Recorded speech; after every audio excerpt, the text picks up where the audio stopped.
Okay, we've seen that if we have a vector r of t over a given range of t values, the tip of that vector will typically trace out a curve. The derivative of r with respect to t is a vector tangent to the curve. If t is interpreted as time, the magnitude of this vector is going to be the velocity. And we have at least two different ways of representing our r of t vector. One, the way we started with, x of ti plus y of tj, where here's our x and here's our y. If we just multiply x of t times I plus y of t times j, we get a vector here and a vector here that add up to this vector. Alternatively, we can express r of t as a scalar function. I'm going to use little r of t to avoid confusion between the scalar and the vector function. So we can write that as a scalar function, little r of t times u sub r. And we've seen the reasons for that. So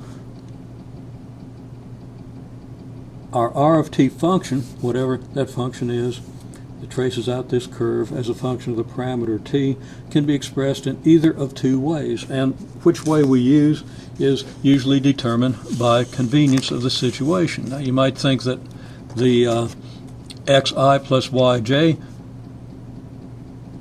notation, being more familiar and apparently simpler, is the one we would always use, but that's not going to be the case, and we'll see an example here where it's much more convenient to use the polar form. Now in the polar form, dr dt is the derivative with respect to t of r of t u sub r, and by the product rule that's going to be the derivative of this times this plus the derivative of this times this, so that the derivative of our vector function is going to be expressed r prime ur plus r of t times ur prime. Now r prime of t ur is just written this way, and u sub r prime is equal to what? U sub theta times d theta dt, as we've recently seen, so that our derivative is going to look like this.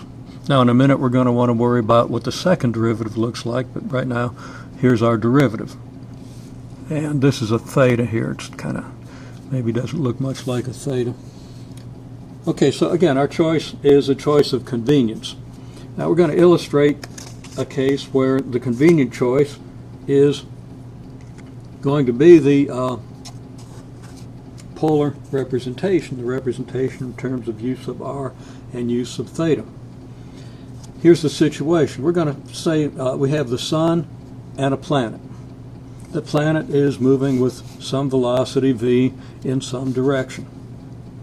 Now, the sun and the planet attract one another gravitationally, so the planet is going to feel a force that's directed toward the sun. Now that force is in the direction of the radial vector. It's in the direction opposite the radial vector, but it's still parallel to the radial vector, and that's where this radial notation is going to become very convenient. So since the planet experiences a force toward the sun, it has an acceleration toward the sun. We know that acceleration is the second derivative of our position function. Excuse me. By Newton's law of universal gravitation, which you're familiar with if you've learned some physics, and if not, it's just a rule that we're going to use, the magnitude of the acceleration is equal to g, universal gravitational constant, multiplied by m, and capital M is going to be the mass of the sun, and we divide that by r squared, where r is the distance of the planet from the sun. Now the law of universal gravitation says that m times your r of t function, second derivative, which is second derivative of the r of t function is the acceleration function, is equal to big G times big M times little m over r squared, where r is again the distance of the planet from the sun, big G and big M are universal gravitational constant mass of the sun. Little m would be the mass of the Earth, and we see that's going to divide out. And what we're going to have is we're going to have this force function, because this is the net force on the planet, is going to be equal to the negative of this multiplied by our good old friend, the use of R vector.